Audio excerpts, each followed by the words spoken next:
Hello and welcome to Virtues of Peace. My name is Hope Elizabeth May, and I'm joined by Michael Buzzy, Randy Olson, and once again, a very special guest, Sandra Weber, who is the author of this wonderful book, The Woman Suffrage Statue, A History of Adelaide Johnson's Portrait Monument at the United States Capitol. This is part two of a two and maybe three-part conversation that we're having with Sandra, because today actually is February 15th, and it is Susan B. Anthony's birthday, 201st birthday. And it's also on this day, 100 years ago, that this statue that we've been talking about and about which Sandra is the foremost expert was unveiled in the Rotunda of the US Capitol. So we have been here talking about the artist a little bit last time, as well as Sandra's research going into various archives in Washington, D.C.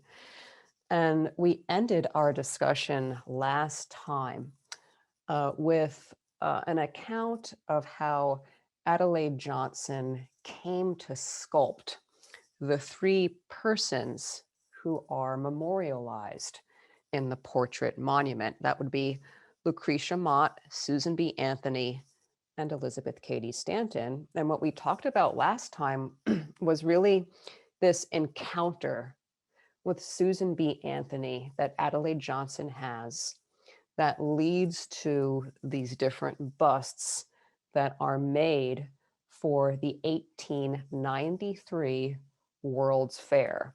And so this statue, as I said, was unveiled in 1921. So that's quite a time span from 1893 to 1921. So this is a process of evolution. We hope to get this story out. And so we're going to pick it up at that moment, Sandra, where you talked about how Susan B. Anthony sits for Adelaide Johnson.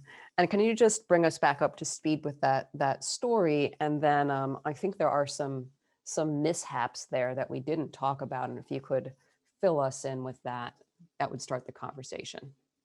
Absolutely. So after Adelaide Johnson finally has a satisfactory model made of Susan B. Anthony, Susan B. Anthony thinks it's a wonderful bust of her, but she says, I can't have this bust of me go to the World's Fair without Elizabeth Cady Stanton. And so Adelaide Johnson pursues a sitting with Elizabeth Cady Stanton, and that happens. And now we have the two model portrait busts of Anthony and Stanton. And now Anthony looks at those and says, those are marvelous, but we can't go to the World's Fair without Lucretia Mott. She's the mother of us all. And so Adelaide Johnson, from photographs, is able to make a model of Lucretia Mott. And so now Adelaide Johnson's going to go to Rome to put those three busts into marble so that they can go to the World's Fair. And when she arrives in Rome, she sees the number 13 4 different times, including the number on her studio. And Adelaide Johnson's a very superstitious person. And so she foresees this as doom, that she doesn't know how she's going to get through this. And doom does pursue her. She's working on the Susan B. Anthony bust in her studio, and she goes out for lunch, and she comes back, and there is Susan B. Anthony's bust laying on the floor. And Adelaide Johnson's just devastated. She's sure that it's ruined. But another sculptress comes in and says, now let's, look at it. And they pick it up, and sure enough, nothing really important has been destroyed. And she's able to work with that model and continue it. Now, they almost have that model done in marble. And Harriet Hosmer, probably the foremost woman sculptress at the time, comes to Johnson's studio and takes a look at the model and suggests that if the hair were done a little differently, the hair could look thicker and better. And of course, once that suggestion has been made, Adelaide Johnson cannot go forward without taking that suggestion. So she throws out that marble and starts a new marble of Susan B. Anthony. They're working on that second marble, and then a soft spot is discovered in the marble, and it's right in the face of Susan B. Anthony, and they have to throw out that marble and start over again. During all of this, the person working on Lucretia Mott's marble also discovers a flaw in the marble, and that one has to be thrown out. So there are many, many mishaps that occur as she's trying to put these busts into marble, but she completes them. They're ready ahead of time. They're ready to be shipped to Chicago for the World's Fair. And somehow the date gets changed of the ship that's coming to take all of the artwork to the fair, and Adelaide Johnson's art does not make it to the fair. So now she has to pay for special shipping for her bus to come to the fair in Chicago, and they're late. The fair's already open, and she's rushing to get them displayed in the women's building. And along with the marbles, she has made 3 marble pedestals for the 3 busts, but she has made those for herself, for her own use, and she doesn't want those pedestals used and marked up at the fair. She wants the marble bust just put on the regular wooden pedestals like everyone else's artwork. Well, the fair administrators are having a fit about this, and they want to use her pedestals, and she gets into a fight with it, and she says, I'm just going to take my artwork and put it in the other building, put it in the art building where there are women and men artwork. And so she's rushing to the administration building to complain about this and get this done. And she's walking across the floor without paying attention, and she falls through the floor where there's a tile missing, and she hurts her leg. So another fall, like the elevator flaw. And again, in this case, after she has that accident, her pedestals are set aside for her. Her busts are placed in the most prominent place in the women's building, in the gallery of honor there. And so she has the best place in all of the fair, really, to display her models, and everyone loves them. I mean, I use this phrase sometimes, the ordinary in the extraordinary, and these little details. And this is why I love your book so much, that you have all of these little details about, the reality of getting these busts to the United States, getting them in the room. Like, this is not so easy to do all of the time. And so we're going to see that Adelaide Johnson, just keeps encountering these obstacles all the way up, and even after the unveiling in Absolutely. 1921. And it's one of the reasons why she's such a great character, because she models one of the cardinal virtues, which is known as fortitude. Anybody else want to add to that, the sort of account of how difficult it is for her to just get these things into the World's Fair?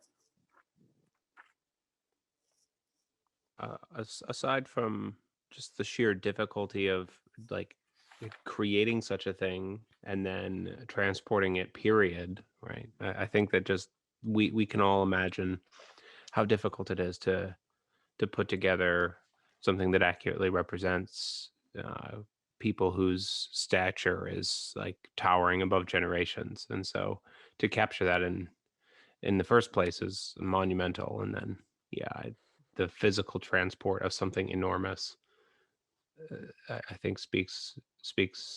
It's difficult enough to imagine. So, let alone the political side of it. I think that's all I have to say. And just to be clear, that when she's we're not even talking about the hulking statue that was unveiled in 1921, which is I think like 7 tons or something. We're just talking about 3 individual busts that she makes for the World's Fair.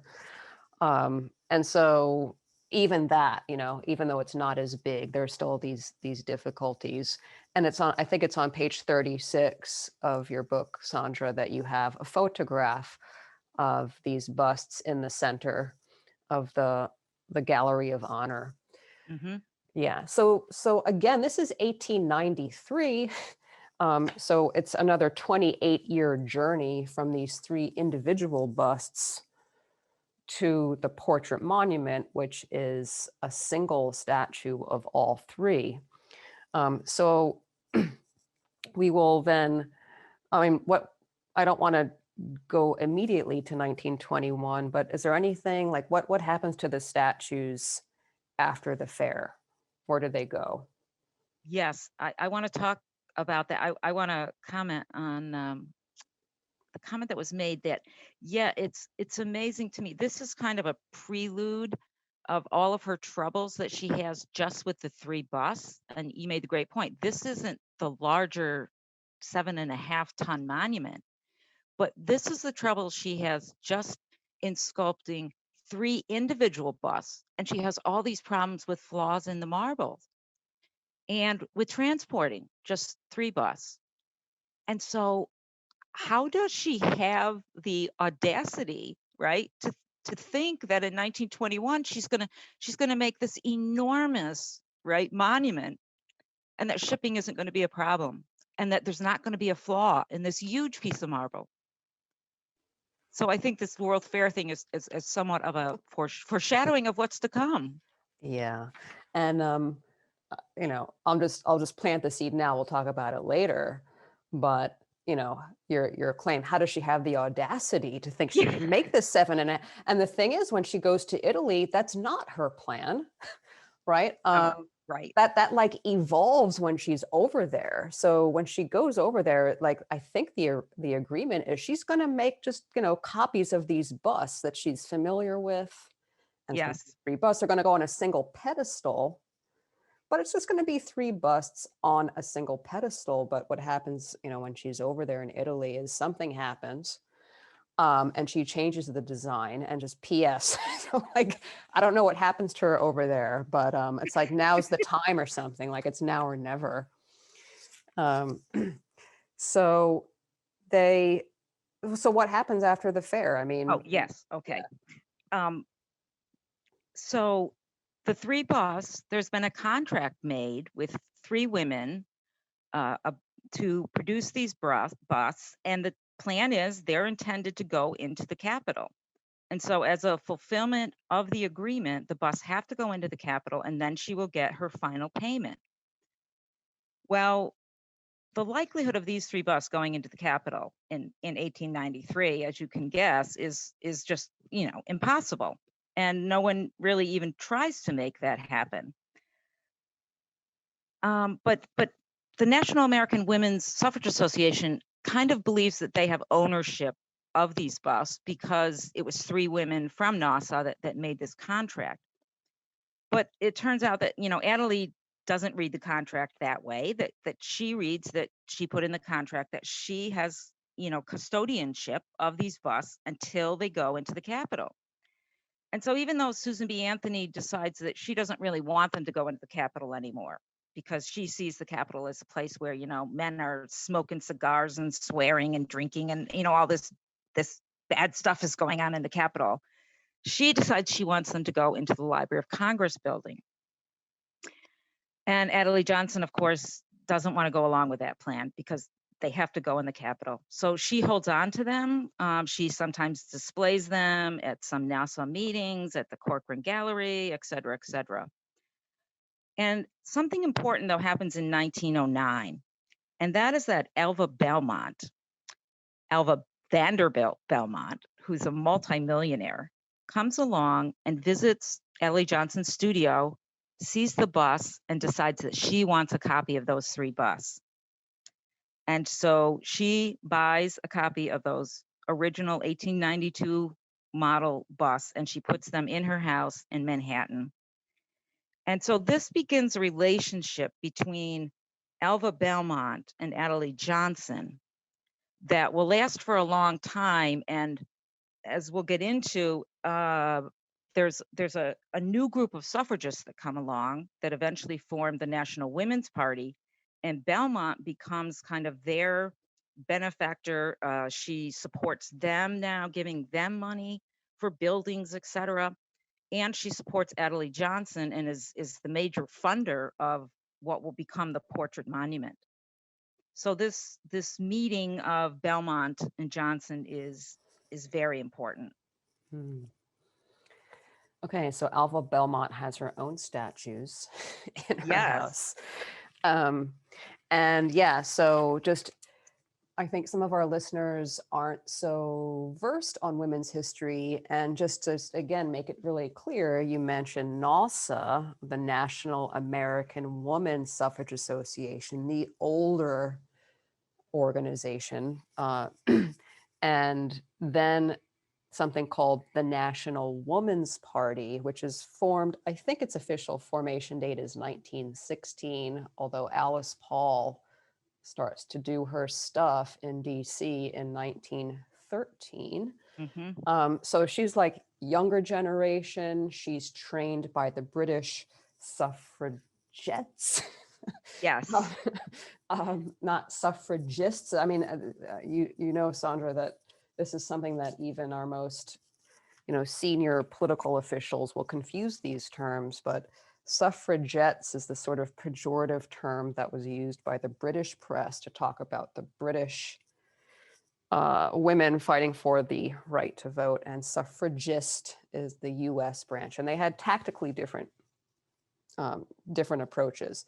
But in any case, Alice Paul comes and she's younger and she organizes this National Woman's Party. And as you said, Alva Belmont really was like the bankroller of the National Woman's Party. When I went to this Sewell Belmont house, the way that Alva Belmont was, and you see that's her name, Belmont, Sewell Belmont, and now it's the Belmont Paul Women's Equality National Monument. So that's Alva Belmont and Alice Paul. They described her as she married a Vanderbilt, divorced a Vanderbilt, and then married his best friend. Yes. Yes. So she had a lot of money, and she spent it on votes for women. Yes. So I just have to jump in. Yeah, please. She also made divorce acceptable. Mm-hmm.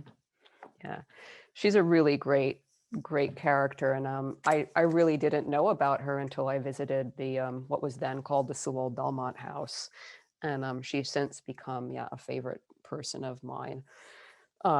So Alva Belmont, look her up; she's awesome. So she has these busts, and we get up to we're skipping through a lot of history, but we're getting up to the 19th Amendment. That is officially ratified on August 26th, 1920. And as I think we said last time, the whole reason why this statue is commissioned by the National Woman's Party is to like mark the moment of the 19th Amendment, and like put something in the Capitol. Okay, so there are some sort of tensions between this older National American Woman Suffrage Association, NAWSA, and the National Woman's Party, this younger Alice Paul-led entity. There's like there's a little brouhaha, no, about like who should have the credit for getting the 19th Amendment ratified. Yes, and that they both think, oh, we need to have a statue of some kind, that's gonna mark this. It's gonna symbolize this great suffrage victory. And of course, NASA is the much older organization formed by Stanton and Anthony that's been around for a long time, much bigger than the newly formed National Women's Party. And this conflict between Adelaide Johnson and the National Suffrage Party has been going on for many, many years. And it really came to a head in about 1909 when Adelaide Johnson just was done fighting over, what should be done with these busts and who owned them. And she really just withdrew from NASA altogether. So she put the busts in storage, and she writes this 64-page letter about why she's, disgusted with all of this. And she writes that letter to her friend Ida Harper. Now, Ida Harper is very involved with NASA. She is the woman who, you may recall her name, is on some of the volumes of the history of women's suffrage written by Anthony and Stanton. Ida Harper helped them go through all of their notes and things and write the history of women's suffrage volumes. But she's also a good friend with Adelaide Johnson. So Ida Harper's kind of trying to negotiate, what's going to happen with these busts now that it looks like suffrage is going to pass. So a few years earlier, Ida Harper actually had gotten the final living person who had made this commitment to funding these busts, Jean Greenleaf from Rochester.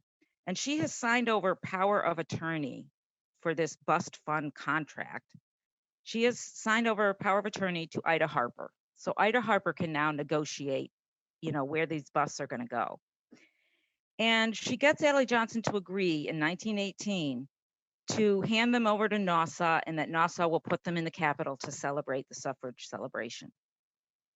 However, Harper cannot get the agreement of Carrie Chapman Catt and Anna Howard Shaw, who are really the power players of Nassau now that Anthony's gone. And Carrie Chapman Catt never liked these busts from the very beginning. And so Catt refuses to have anything to do with the bust, doesn't want to be involved with putting them in the Capitol or anything. And so Ida Harper says, well, then I want them, to be placed in the Capitol. So I'm going to work with the National Women's Party. And, the Nassau just says, okay, go ahead. And so that's kind of how this all begins. And Alice Paul is interested in putting the bus in the Capitol. They have seen the bus at Alva Belmont's house, and they think, well, this would be a great thing to do to celebrate the 19th Amendment. And so they invite Adelaide Johnson to come to the Women's Party headquarters, and they tell her that, they're interested in doing this. And Adelaide Johnson is just stunned. Finally, after all these years, someone is actually interested in putting these busts in the Capitol. But in her relation, she takes a moment and she thinks and she says, you know what, though? I was very young when I made those busts. I could do much better now. How about if you give me a commission for $2,000 and I go back over to Europe and I make new models and I make new marbles to put into the Capitol? And Alice Paul bites and she says, okay, that sounds great.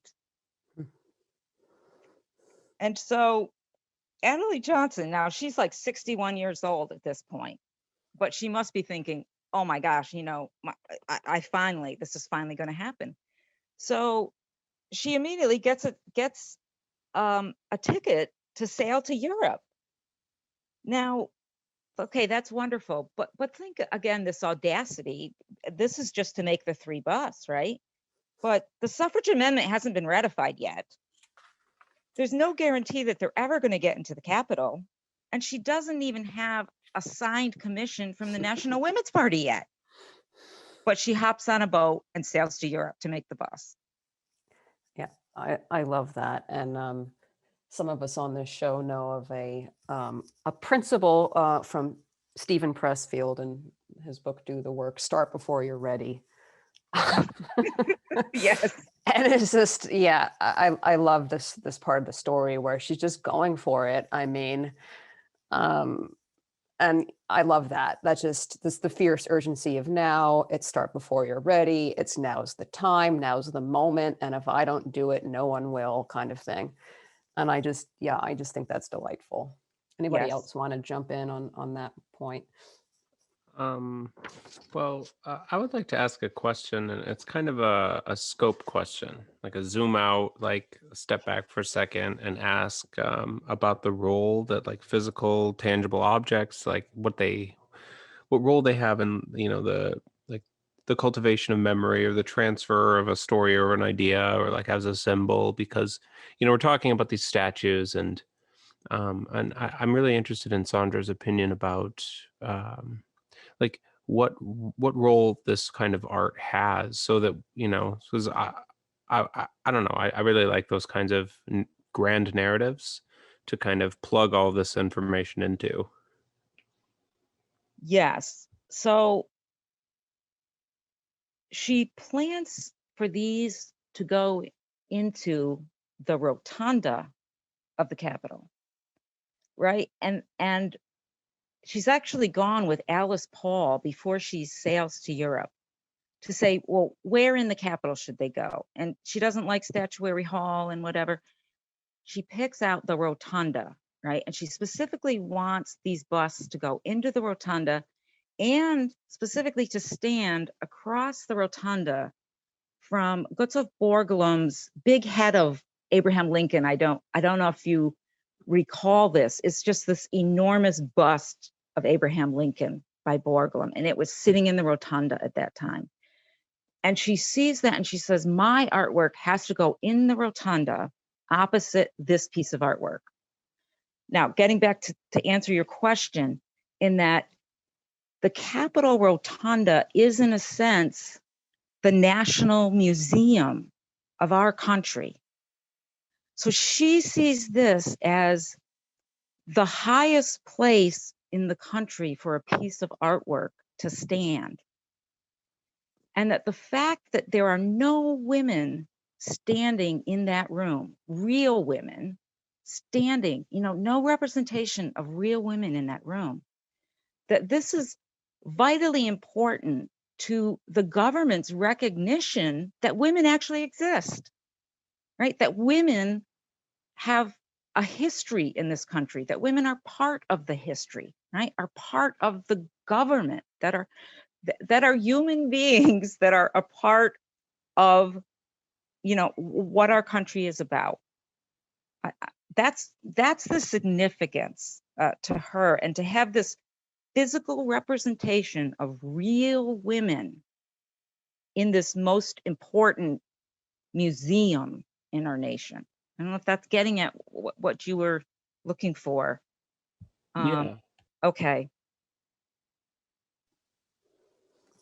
Yeah. And I'll just plant the seed now, but what you just said, Sandra, that like the rotunda, I think you said it's like the national museum of our country. For this reason, as we'll get to later, but I just want to plant the seed now, the statue has been criticized by African-American women, that there is no African-American woman, last I checked, in the rotunda. And then the statue needs to be changed to put, so we'll get there later. But yeah, that's part of the critique, that this is such a sacred space. And therefore there needs to be like a more complete view of history, not only with women, but women of color working for suffrage. So we'll get to that later. But any other, Michael, do you have a? Yes, Go ahead. I thought the connection to Stephen Pressfield's amazing 2011 work, Do the Work, is very applicable to Adelaide Johnson's story and getting these busts created, because he describes in his book that in any creative endeavor in which you try to infuse something new into the world, there always arises a resistive force to try to undercut and impede you from being able to achieve the end of that creative goal. And I think, Sandra, from you just talking about all of Adelaide Johnson's physical injuries, all the political and other forces that arise to prevent her from doing the work, the softness in marble that prevents certain pieces from being used, and just how many renditions she had to go through to actually get to the place in which she does. But yet she persists, and he calls that stubbornness of it can't, he does not like, resiliency, that it's stubborn, that, you're getting down in the dirt and you're going to fight against and fight on to continue to inject your work into the world. And I think that's very applicable to this truly amazing work of moral energy. Thank you. And yes, we're going to see that. I'm glad you brought up that idea of whenever you try to do something new, you're going to get resistance. And that's what we're going to see, right? When she finally decides to merge all of these pieces together, this is something unconventional. This is something new, and people are resistant to something new. The it may be Stephen Pressfield, but I think it's not. But there's this phrase: the magnetic pull of the status quo. Like this is part of the resistance, that the status quo is a tyrant and it wants to stay, and it will fight like heck to prevent the new thing from coming in.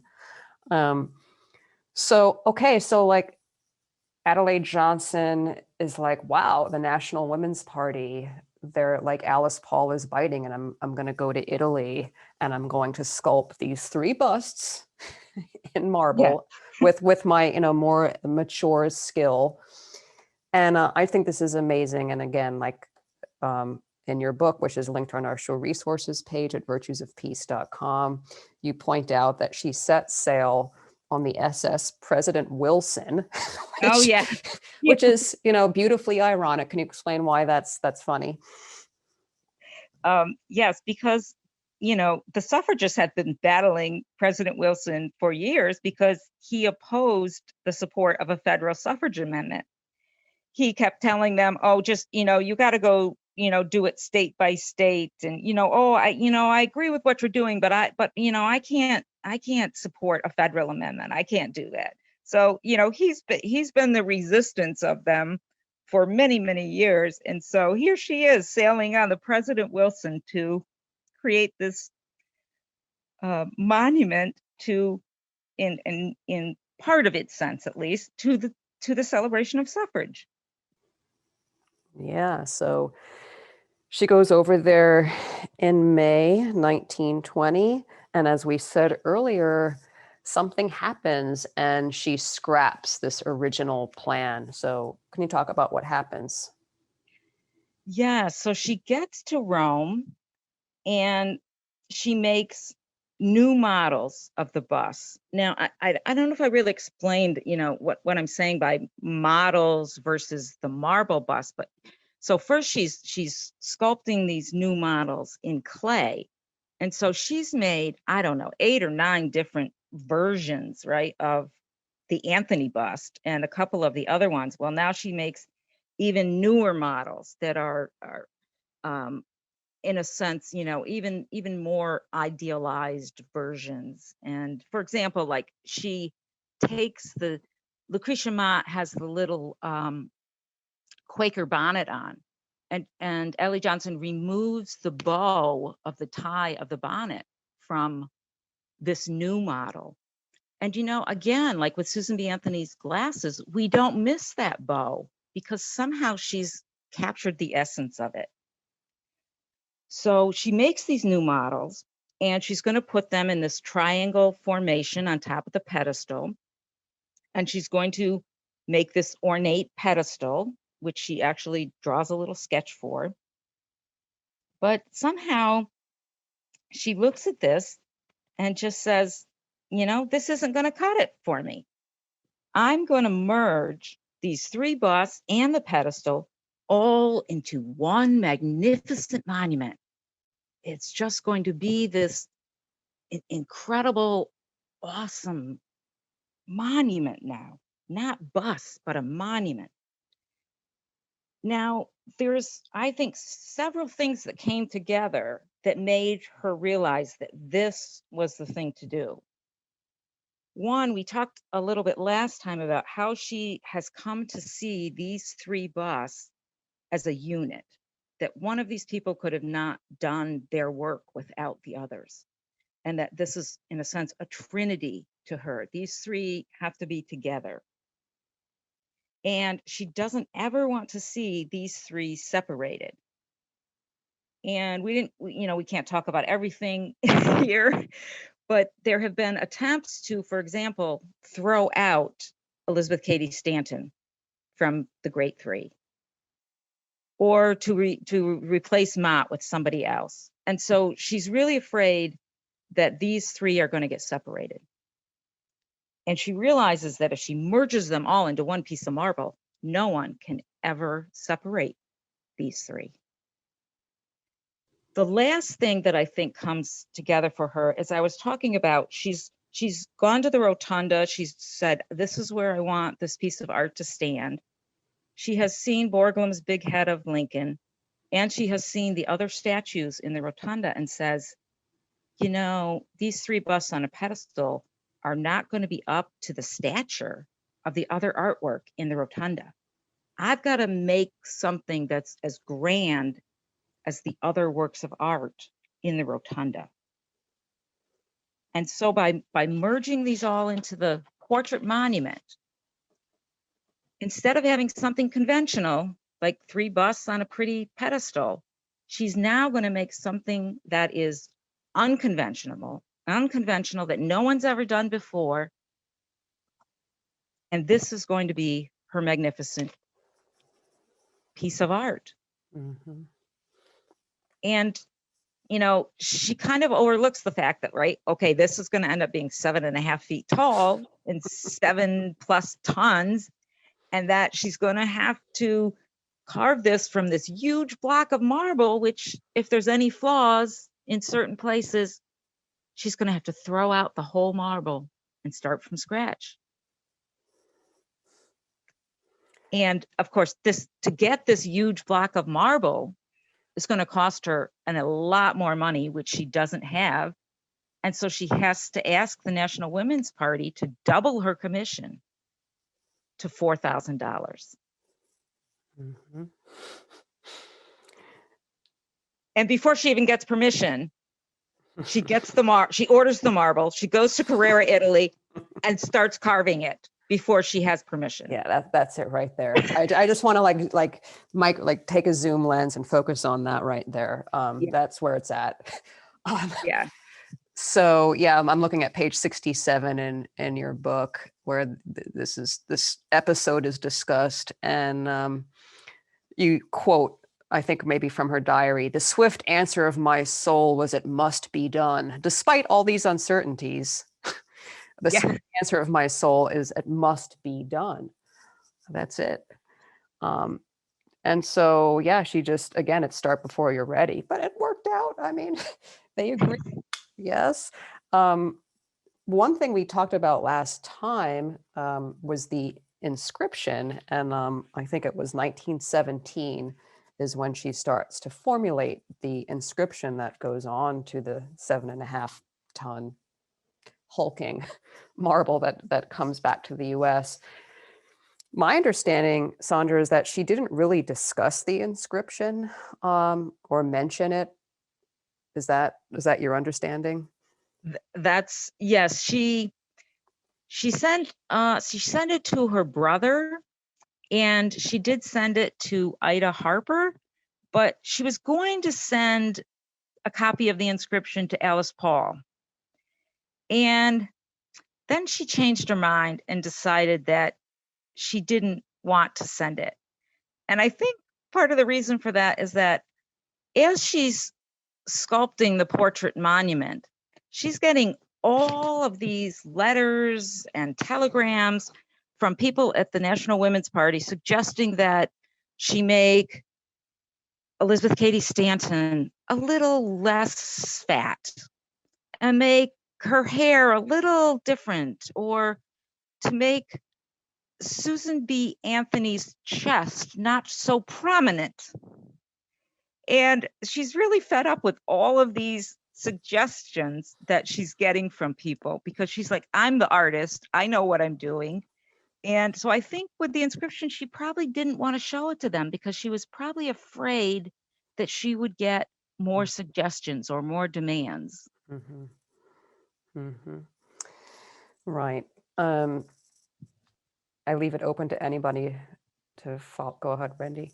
Yeah, I'm interested to know over the process of generating the inscription, was there any, like, because I recall last time you mentioned that there was a bunch of changes, modifications made, and edits over some period of time to the inscription and the language that was going to be used. But I'm wondering, like, was there any dramatic shift in the meaning across time, as far as from what you could find, or was it basically the same idea?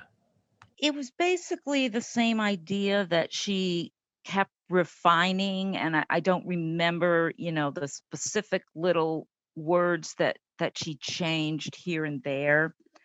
I do remember the one line, "Woman first denied a soul, then called mindless, now arisen, declared herself an entity to be reckoned." That she had from the very beginning, I remember. And I just love that line. I really wanted to call the book "An Entity to be Reckoned," because those words, I think, just really say it all. They say it. I'm pretty sure, like, one of the things that I focus on, as I think everybody on this show knows, and the reason why I'm really interested in the statue is because of the intersection between the Peace Through Law movement and this statue, which we'll talk about later. But one of the earlier drafts of the inscription, it says something like an unprecedented revolution. And she adds, achieving without bloodshed. I'm pretty sure that evolution happens with the inscription. So it's more obvious that it's a nonviolent revolution. So yeah, in the earlier drafts, it's just an unprecedented, and then without bloodshed. Yeah. Anyway, we'll talk more about that later. But so the inscription, it was 238 words. Is that right? I think that's what I counted. It's long. Yeah. So she wanted to chisel it on the statue. And again, this is just like, the story of this is just so human. She doesn't have the time to chisel the inscription on the statue, so she stencils it on the statue in gold. And all we've been talking about is just this journey to this statue, creating it. Now she has to get it from Italy to the United States. And I just find this story is just, and there's pictures that you can Google. I think on our show resources page, we have a link to some of the photographs held by the Library of Congress, which shows her with her team of oxen and so forth.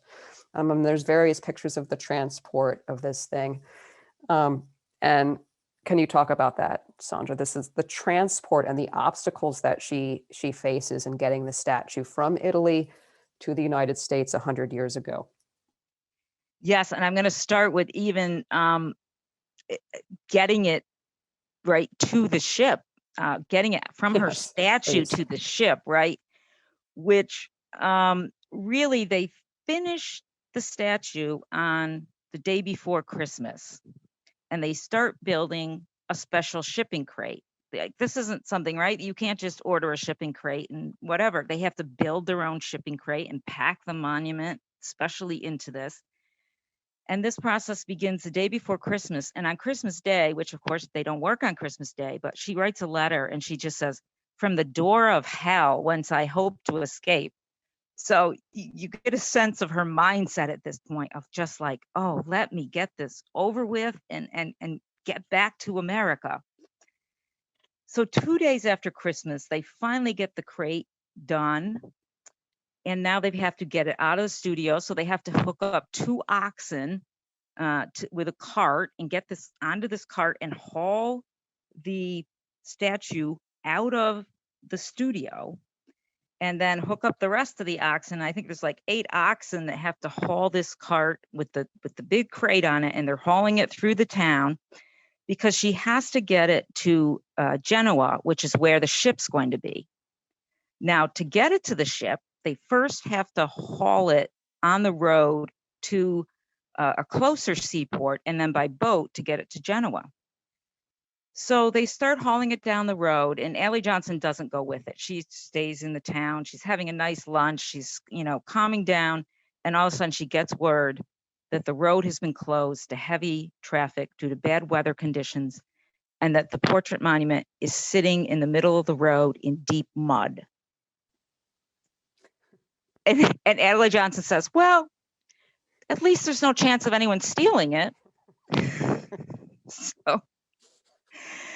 So it's Hilarious. sitting, it's sitting in the mud. Meanwhile, the sea has gotten rough so that this boat is not going to be able to transport it by sea to Genoa. So now she's got to go by railroad. So now at the last minute, she's got to try to make arrangements to have it shipped by railroad. And everyone says, well, that's not going to happen. It's not going to arrive in time. And by the way, there's now a strike going on at Genoa by the workers there. So I don't know how they're going to get it onto the ship. And if you do get it there, the crane probably isn't going to be able to lift 7.5 tons. Oh, and by the way, another earthquake happens while they're waiting to see what's going to happen. There's been earthquakes throughout this entire time that she's making the portrait monument, shaking the ground and the statue's shaking. And now here she is. She's finally got it done. And here's another earthquake. But somehow she overcomes all of that. And it is placed on the ship on January 1st, making its way to New York. And the ship's name is? The ship's name is Dante Alighieri. That's too much. Yes. And I this is on page 79 of your book. Like earthquakes, strikes, rough seas, and then the shipper actually says to her, the shipper says, chances 99 out of 100 against you. Yes. So, that doesn't stop her though, does it? No, it doesn't. All right, so it gets on the ship. Nor are the difficulties over. So they arrive in the United States on, I think, January 20th, 1921. And then they arrive in New York, correct? Yes. And then they have to get on a train to go to DC. Yes. So tell us about what happens then. Well, from the train, it ends up being on a horse-drawn cart to actually get to the Capitol itself. And no one's sitting there at the Capitol waiting for it, right? As a matter of fact, what's happened is Alice Paul and the National Women's Party have not gotten permission to have it placed in the Capitol yet. Mm-hmm. So this is February 4th, right? And February 15th is supposed to be the celebration. Mm-hmm. And so far, the Joint Committee on the Library, who has been tasked with deciding whether to accept this statue or not, has so far decided not to accept it. Mm-hmm. Yes, and I think that, Alice Paul sort of doesn't reveal that information to Adelaide Johnson, just as Adelaide Johnson doesn't reveal the inscription. So there's a little bit of, I don't think it's a good idea to tell this so I can achieve my objective. In the end, so it does finally get into the Capitol. And I think it was, on February 11th. And that's when we did our last show, last Thursday on February 11th. That's the day that it actually enters the Capitol grounds. And that's just 4 days before. So what's happening with the Joint Committee on the Library? Why can't they just decide to let the statue in? Well, they decide that it's ugly, that it's artless, that it looks like three ladies in a bathtub, that it's too heavy for the rotunda floor. They have all kinds of excuses, such as this. And I do have to say there's one thing that I think that happened that helped prejudice their ideas against it ahead of time. And that's back to this, Adelaide Johnson and Alice Paul each kind of doing their own thing. And Alice Paul insists that Adelaide Johnson send her photographs of the monument in progress. And so Adelaide Johnson sends those, but she says, don't really show these to anybody because you can't really imagine what this is going to look like till you see the finished piece of art. But these photos of the monument in progress get shown, and I think they even get leaked out to the press.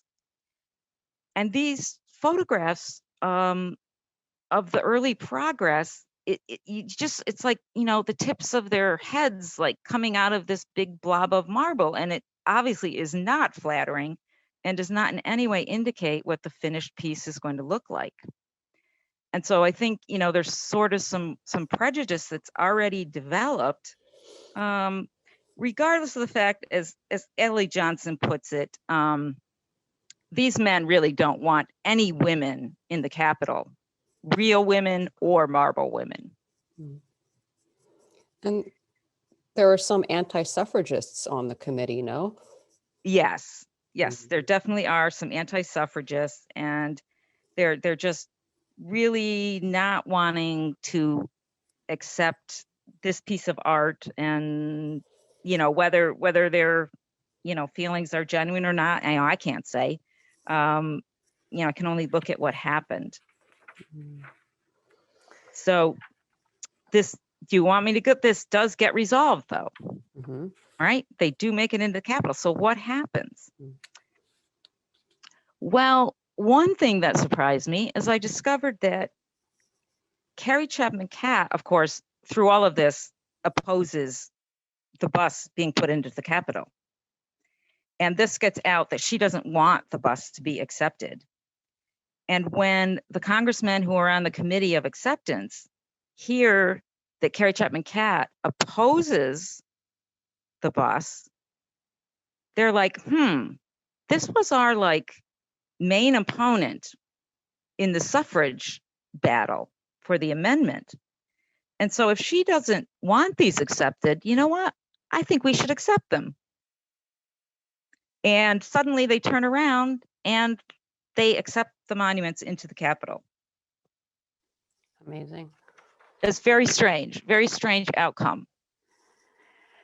And they agree, I think it's February 10th, where they finally agree to let the statue into the Capitol, and it will go into the Rotunda, but only for a ceremony, and then it will be moved someplace. Is that the sort of resolution that they come up with?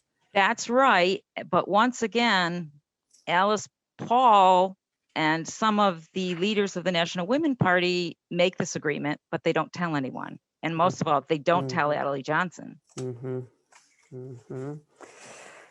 Yeah, anybody want to jump in? Nope. Okay. So, yeah, they're not telling Adelaide Johnson everything. And so, yeah, the obstacles, as we said in the beginning, that she faces don't stop, even after the unveiling. Yes. And so there is this agreement. They don't tell her. And so she expects that her statue is going to stay in the Rotunda, I mean, in perpetuity, I guess. Yes. Absolutely. And she's shocked the next day when she goes to the Capitol and sees that it's been removed from the Rotunda, taken back outside again, and then brought back in to the lower floor. And the other thing they do, which is, I'm sure, extremely painful, is when they have the ceremony, they cover up the inscription, or what happens with that? Yes, they're forced to put a yellow cloth over the back of it to cover up the inscription. Okay, so let's just talk a little bit about the actual beautiful ceremony of the unveiling. That's 100 years ago on this day. And the person who presided over the ceremony is Jane Addams, who would later in 1931 go on to win the Nobel Peace Prize, the first American woman to do so. And Sarah Bard Field gives a speech, and you can access both of their remarks, Jane Addams and Sarah Bardfield's remarks at the unveiling at our show resources page, virtuesofpeace.com. And Sandra, do you have a sense of like why they were chosen, or because it's for me, they're both Jane Addams and Sarah Bardfield were known peace workers. Sarah Bardfield is working on behalf of conscientious objectors. She was a member of the American Peace Party. There's various, quotes where she says this is the most important thing to her is peace, and she breaks with the National Woman's Party because they weren't focused on that. They were focused more on suffrage. So I think it's very striking that these two are chosen to preside over this. And World War I has just ended, Treaty of Versailles. This is 1921. And so sort of like war and conscription and that kind of thing is like on people's minds. What do you think, Sandra? I'm not really sure why they were chosen. I did not find really much explanation for that. I think they both were maybe on the advisory council of the National Women's Party. Mm-hmm. So I'm not sure, but I do think that there were many people who anticipated that after this celebration, that the National Women's Party was going to take up a platform of peace, and that was going to be their new, suffrage was over with, and that now their platform would be a peace platform. But that's not what happened. They took up the Equal Rights Amendment and the idea of equality. So perhaps there was that anticipation. I don't really know, but what I do see is that in both of their speeches, they really understood what Adelaide Johnson was trying to say with this monument, that it wasn't just about suffrage, and that this isn't just a chunk of marble sitting here, but this is a living, breathing monument for our living, breathing, evolving movement that is going to continue. We're not done here. Right, and you can access those speeches again at our show resources page. And so, yeah, do check those out. And there are a few pictures that you can see. If you go to Google, you can see pictures of the ceremony. You can see several pictures of Jane Addams in front of the statue, not only in the rotunda, but when it's outside in a crate. Yes.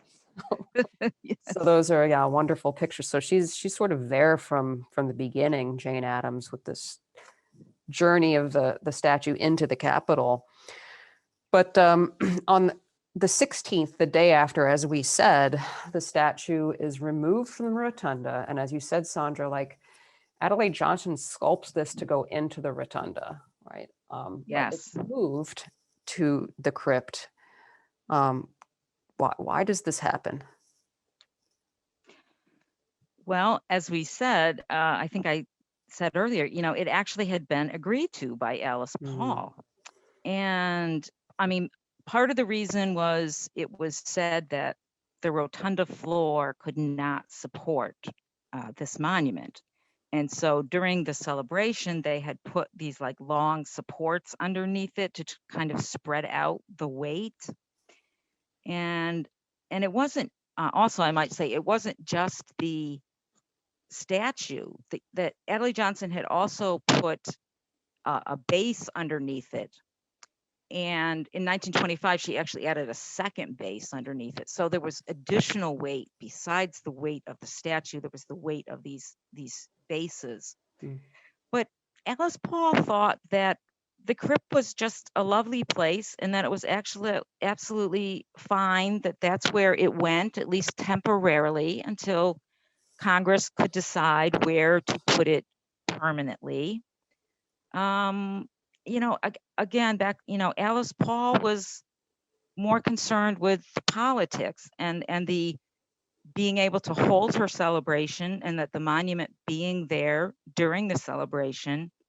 And I just, politically, I'm not sure it was that important to her what, what really happened afterwards. Where as for Adelaide Johnson, the whole thing was about it, being in the rotunda. Mm-hmm. Mm-hmm. And there was, I think I recall, from your book, and there was some press at the time, which like didn't really, it didn't reveal that this is something that Alice Paul agreed to, and it sort of portrayed this moment as this is a sign of disrespect, to put the women in the basement, so to speak. Absolutely. So much of this part of the story, I think, has been exaggerated or kind of spun to a different, implying something different, that it was the congressman who did this, that it was the architect of the Capitol that did this or something. And also that I think the idea of the crypt was really overplayed at the time too. It to this day, it still says, the statue was put in a broom closet. Okay, like that's physically just not possible. Or in replying, saying that it was placed in the basement. Now, the Capitol, I mean, I suppose you could think of that as the basement, perhaps, but it's not generally called that. It really is the first floor of the Capitol. So there's a little spin on that, and the crypt is directly under the rotunda, under the dome, and there were people going through that. Tour groups went through the crypt, and senators and representatives went through the crypt to get back and forth to the different houses and chambers. Obviously, it wasn't where any other artwork was, so it wasn't a pretty place. It wasn't a place where art was normally placed. Right. So yeah, as you say, this is sort of like played up, this humiliation of it being lowered. And I really want you to share, as you know, Sandra, because we've talked about this, and you can access on our show resources page, Tales from the Crypt, the Volunteer Scrub Women's Brigade. And so this is one of my favorite stories. I can't get over it. It always makes me laugh. Just tell that story, please. Okay. Well, basically the monument went into the basement, and it was kind of pushed against the wall with the inscription to the wall, so you couldn't read the inscription. But also, as I was saying, there's no other pieces of art there, so no one was really cleaning the statue or dusting it, and it was just sitting there for months. And eventually some people, some women from the National Women's Party, said, ask for it to be cleaned. And they sent a couple of letters, I think, and they were ignored. And so they just said, we're going to go over and clean it ourselves. There's dust encrusted on the face of, Susan B. Anthony, and we're going to go clean it. And so their headquarters was just kind of across the street from the Capitol, and so they got some buckets and some scrub brushes, and they went over and started scrubbing it and cleaning the statue. And they made a press event out of it. Absolutely, yes. They're great pictures of them carrying their buckets across the street, and little cartoons were made of someone on top of the scrubbing the faces with their brushes. And yes, the media loved that story. Yes, and in your book, this is on page 108, you say, a group of women from the National Women's Party requested a cleaning cloth from the architect of the Capitol, but there was not a dust cloth to be found anywhere in the Capitol. Yes. So they went to the National Women's Party headquarters across the street and gathered supplies. And so, yeah, there's national press on this, quote, Scrub Women's Brigade. And I just think that's a delightful story. Now, we want to fast forward. Well, actually, there's one thing we didn't talk about. I mean, we mentioned the inscription that it's covered up, pushed against the wall in the crypt, and yes, there's a drape over it for the ceremony on February 15th. But eventually, what what happens to that inscription? Well, when the scrub women come over, they also make the point that, you know, we want this statue moved and we want it placed in the middle of the crypt in a more prominent position, at least, you know, with it in the middle of the crypt with these grand pillars around it, you know, it will look significant and important.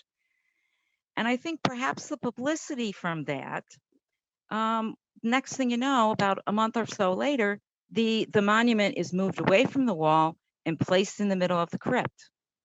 And it looks beautiful there. And Adelaide Johnson is living in New York City at the time. She comes down and she goes and she looks at it and she walks around to the side of it and says, "Oh my gosh, the inscription is gone. The inscription has been removed."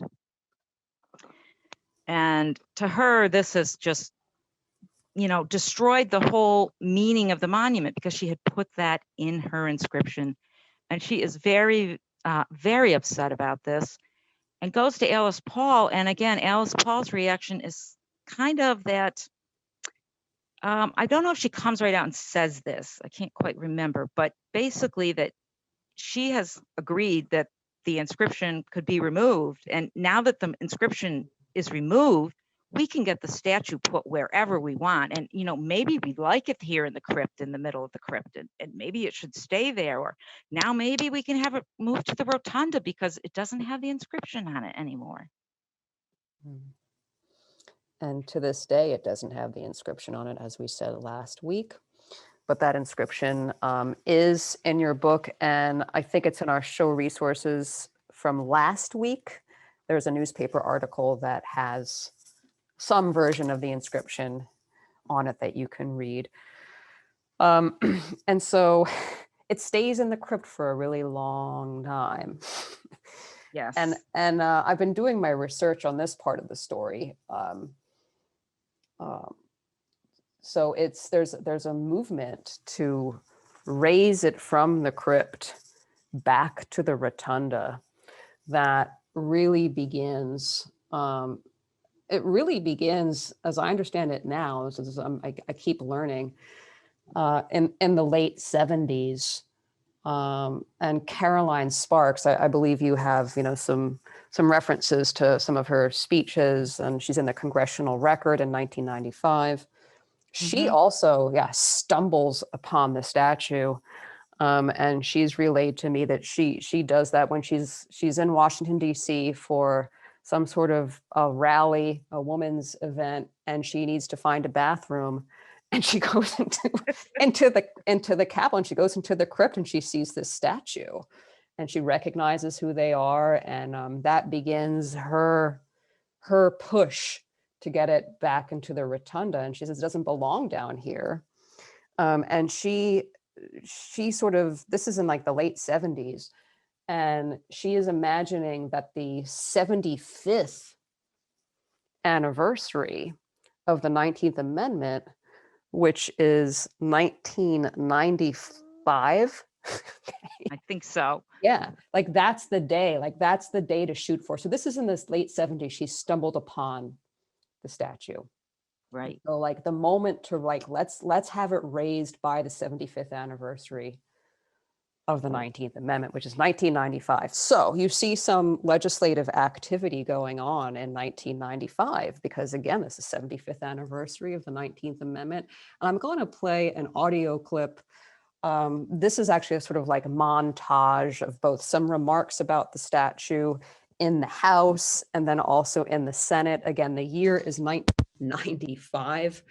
And this is about a 3-minute clip. I thank the chair, and I take the floor to talk about some interesting things that symbolize what is happening in the political debate in this House.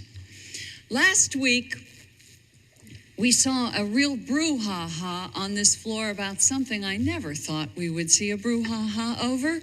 There are 3 women in the basement of this building that represent the suffragettes.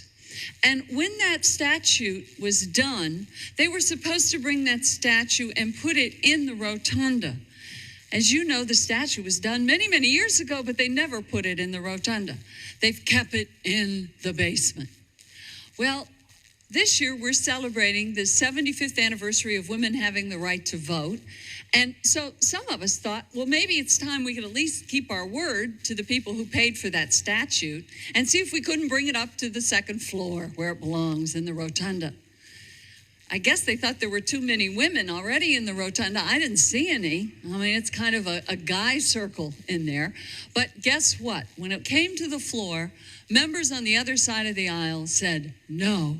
And that symbol representing women and the gains they have made in the 75 years got pushed back down in the basement where they still are, if you walk around and see that. Hopefully, we'll finally reach some consensus on it. But that also reflects what's happening to statutes or laws that have been passed by this body. Because many of the statutes that we have worked so hard to get through are being desecrated, they're being pushed back down or pushed out of the law books. And I appreciate my predecessor here in the well for offering her unique interpretation on events. But as the record will reflect, because I've done some checking specifically about the statue of the suffragettes, that came to the floor as a unanimous consent request, one member, a new addition to this House, the gentle lady from North Carolina, stood in opposition, citing the cost of $80,000 to $100,000. Now, there are those in this body who say, hey, it's no big deal. A little bit of money for a symbol, that's fine. I personally would like to see the statue brought up, but perhaps we ought to find some means of funding to move the statue. Mr. President, I ask unanimous consent that the Senate now turn to the consideration of S. Conres 21, the Capitol Rotunda, now being held at the desk. The clerk will report. Senate Concurrent Resolution 21, directing that the portrait monument carved in the likeness of Lucretia Mott, Susan B. Anthony, and Elizabeth Cady Stanton, now in the crypt of the Capitol, be restored to its original state and be placed in the Capitol Rotunda. Mr. President, I send an amendment to the desk and ask that it be considered and agreed to, the concurrent resolution be agreed to, and the motion to reconsider be laid on the table. Right, so it's a montage of legislative verbiage around the statue that I think is quite funny, actually. I was just wondering if you wanted to comment on any of those clips, Sandra. Well, I love the brouhaha. That's the whole statue's been a brouhaha, the whole story. Well, yes, as was pointed out, there were no statues of women in the rotunda, right? There were no statues. And I also love the idea of connecting statues with statutes. And, getting back to what we were beginning to talk about at the kind of near the beginning of this talk today was about the importance of statues in what they represent, right? And if you can't get statues of women in the rotunda, it's also because you're probably not getting their rights recognized, right, in other ways in the country. And there really is this connection between statues and statutes. And again, kind of, I guess, looking at why this is being treated differently. For example, people talked about it being ugly. And as someone says throughout this debate somewhere, well, no one ever talked about whether Abraham Lincoln was ugly or not. And, all these guys that are in here, no one talks about their looks, but as soon as we want to bring a woman in here, then suddenly the idea of looks or beauty comes up. And this is just kind of ridiculous. Mm-hmm. But what else has happened? What these women do that eventually gets the statue moved to the rotunda is that they actually do an engineering study to show that the floor of the rotunda can hold the statue if we don't move the two marble bases with the statue, because those two bases weigh as much as the statue. It weighed 13 tons with the statue plus the bases. So if we leave the marble bases, don't use those, if we put it in the rotunda and put it over where there is good support, certain spots. The engineering study showed that the floor could hold it. Mm. And of course, as soon as they got past that, then another roadblock was put up that, well, who's going to pay for this? And for the first time ever, moving a statue, the people who wanted to move it were asked to actually fund it. Mhm. And they did. Yes, and they did. Yes. And they raised over $75,000 to pay for that move. Mm-hmm. And so it was finally moved in 1997. And so as one of the clips says, I think it's, and by the way, you were listening to Pat Schroeder. She's the one who uses the phrase brouhaha, Democrat from Oregon, and she's responded to by J.D. Hayworth, a Republican from Arizona. And then that's Bob Dole, Senator Bob Dole, talking about the unanimous consent request, which was defeated because there was a gentlewoman from North Carolina who said no, public money should not pay for this. And so it fails, that unanimous consent resolution fails, and it's reintroduced, I think, in 1996 by Ted Stevens, and it's passed, and it's unveiled or like returned to the Rotunda in 1997. And as I was working on this show, as you know, Sandra, I found on C-SPAN, I was just shocked, the video of that return. You can watch that. I think I put it on our show resources page, and it's quite, an elaborate ceremony with, I must add, the POW flag is also in the Rotunda when they're doing that. Yeah. So there's that, and we're sort of coming to the end. I just want to see if anybody has any further comments, questions about the raising from the crypt. So as of today, the statue is in the Rotunda. It's been there since 1997. There was a whole effort behind that. We could have a whole show on that if we wanted. We gave you the very quick version. But yeah, so it was really the 75th anniversary of the 19th Amendment, which spawned, and I should say sparked, after Carolyn Sparks, that effort. I might make one more comment there, just that in accepting it and moving it to the Rotunda, it was only stated that only for it to remain in the Rotunda for 1 year, which again had never been done before. But of course, it's still there, because who would dare move it?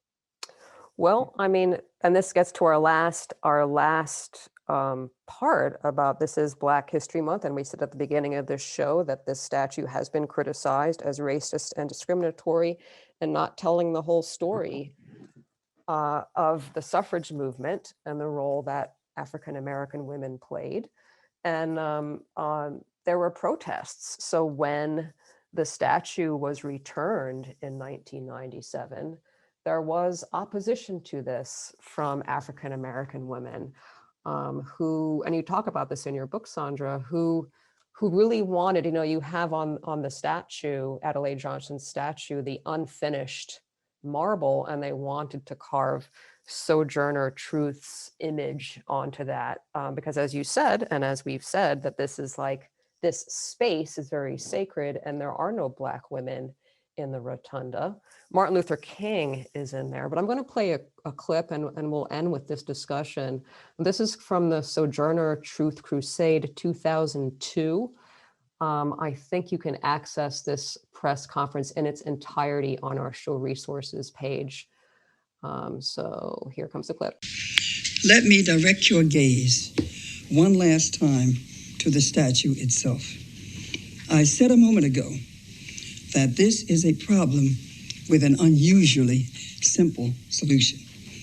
You notice the large, uninformed slab there behind the three busts. Indeed, on two different occasions during the 1950s, Congress considered adding another bust of Adelaide Johnson, who was a sculptress of this award, this tribute here.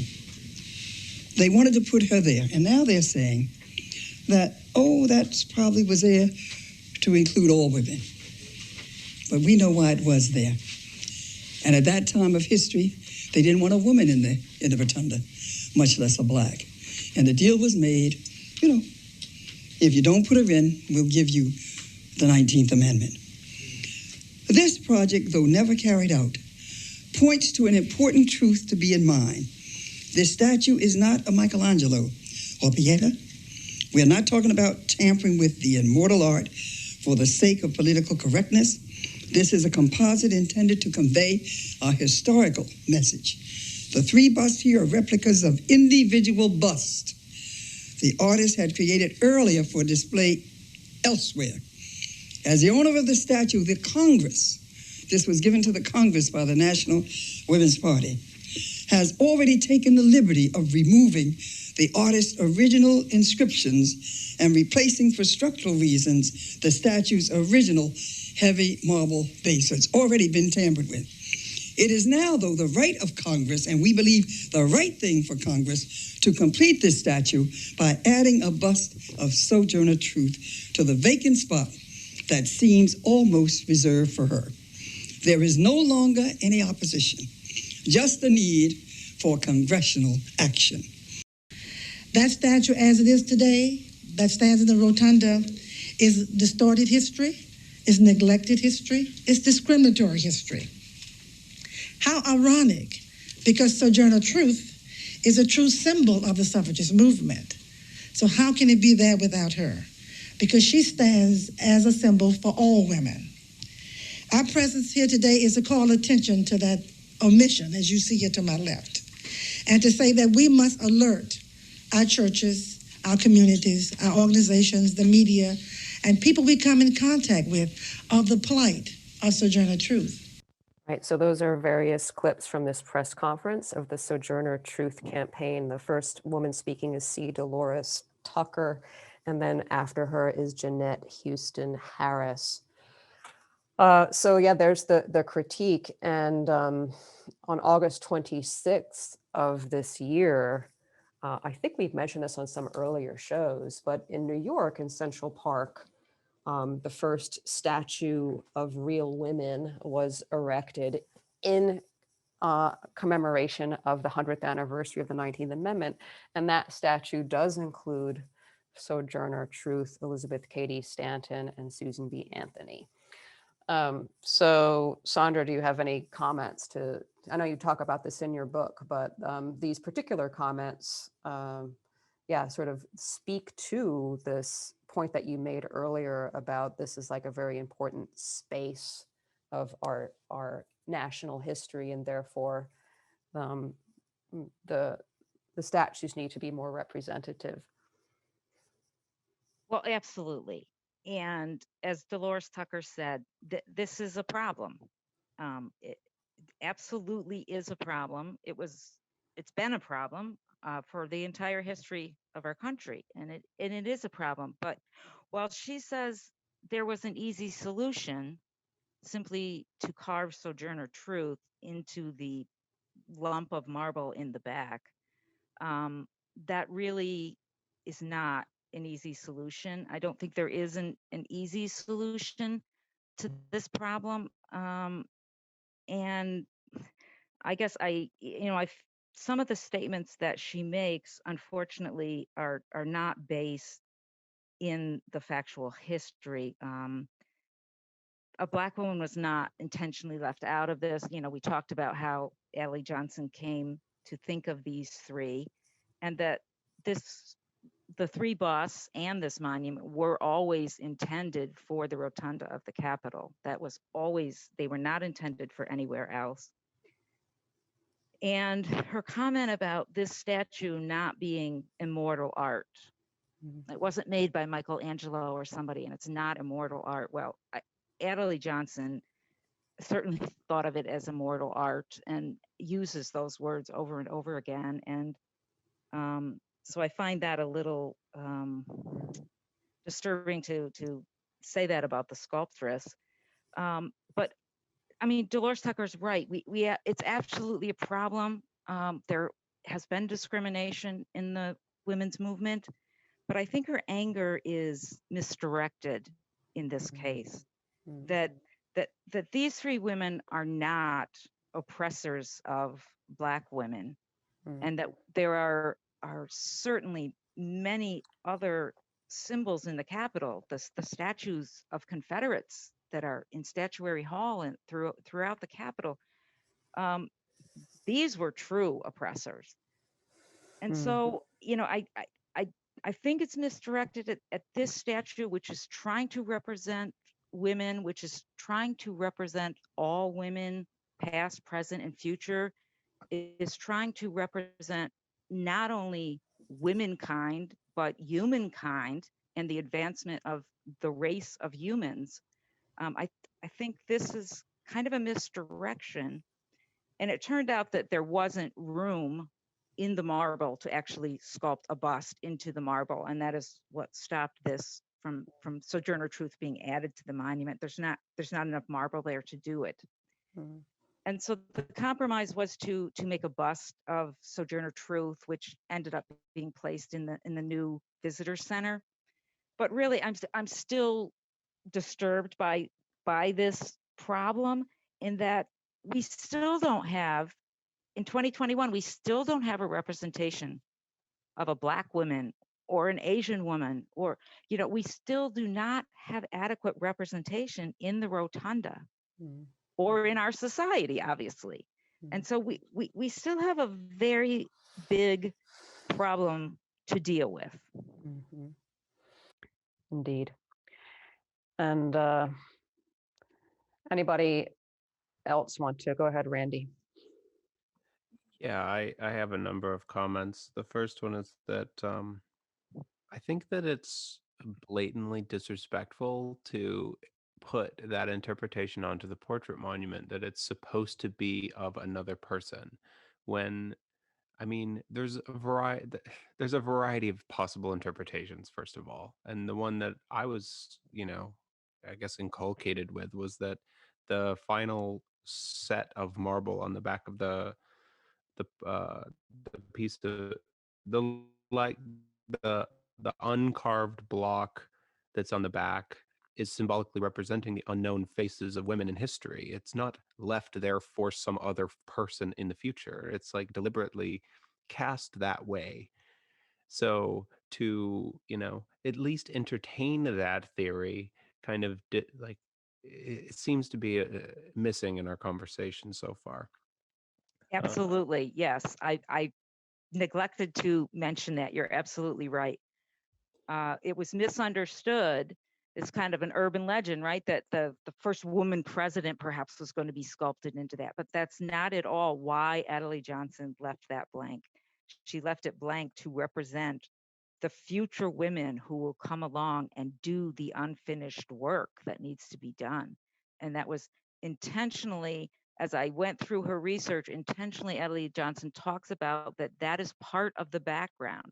And if you look at the monument, you see that the unfinished parts of the pedestal just continue right up into that projection. It's all part of the unfinished work.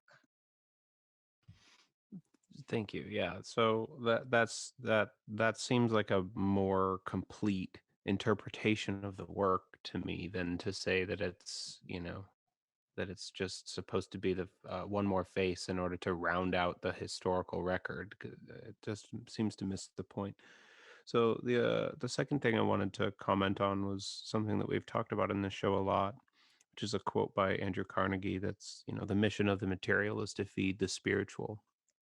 And I really, when I look at this monument, I know that it's carrying some kind of moral energy, and we've made that comment a few times now, but it's pulling something into the present. It's pulling in information that we need now into, into this space where we're currently living.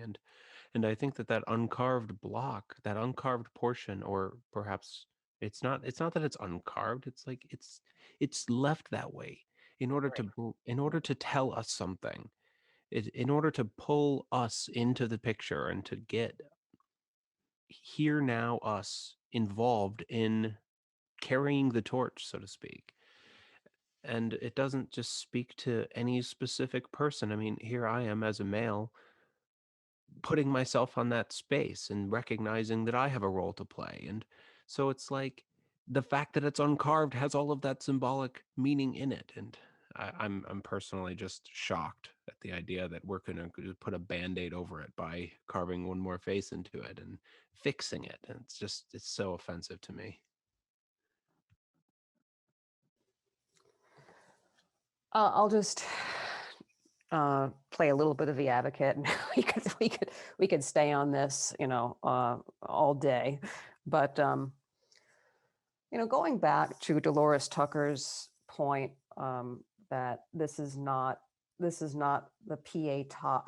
I didn't take that point as a jab against Adelaide Johnson, that she's like not as good as Michelangelo. I took that as a point about, this is a piece of work in a public space, and it was made, as a gift to the American people.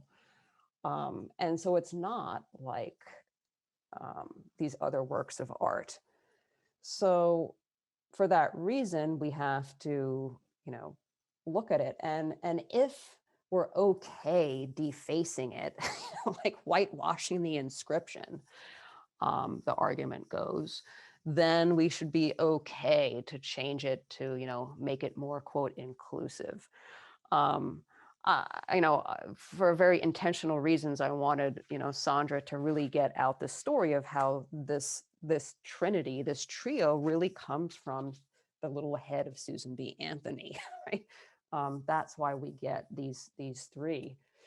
And I also want to say there are some critiques, especially of Elizabeth Cady Stanton. And you mentioned, Sandra, that they wanted to remove her. And I think maybe you're getting at her woman's Bible radicalism and so forth. She says things like, I'm pretty sure it's her that says, how can they let, after the 13th Amendment is passed, there's a lot of anger on the part of Susan B. Anthony and Elizabeth Cady Stanton that Black men have gotten the right to vote, and they were part of the movement, and women have been left behind.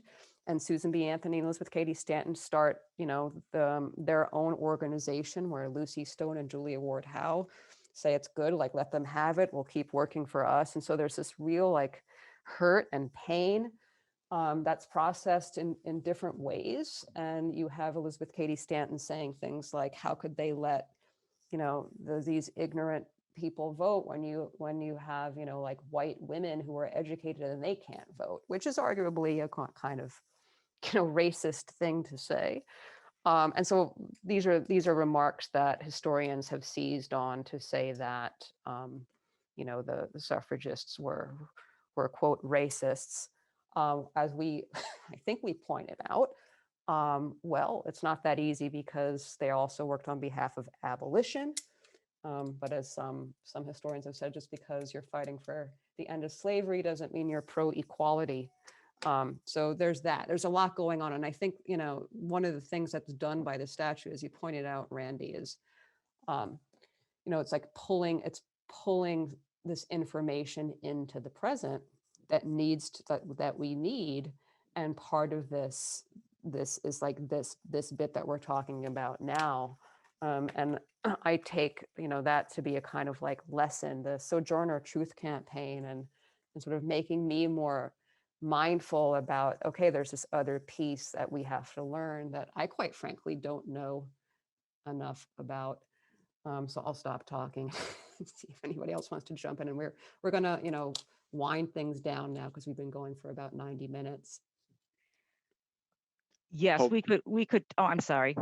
Oh, thank you. No, I was just going to throw in, I guess, my 2 cents and go off of what Randy said of, this statue is pulling something into a present. I think the impact of the statue also comes around that all of these points that we've brought up in this conversation in general is important. It's very relevant, and it touches on a lot of the issues that still plague our society today. And so for it to be a catalyst of conversation and of organization of work is also, I think personally, what gives the statue greater resonance of being a thing through which individuals can discuss and see the past and also look towards building a better future.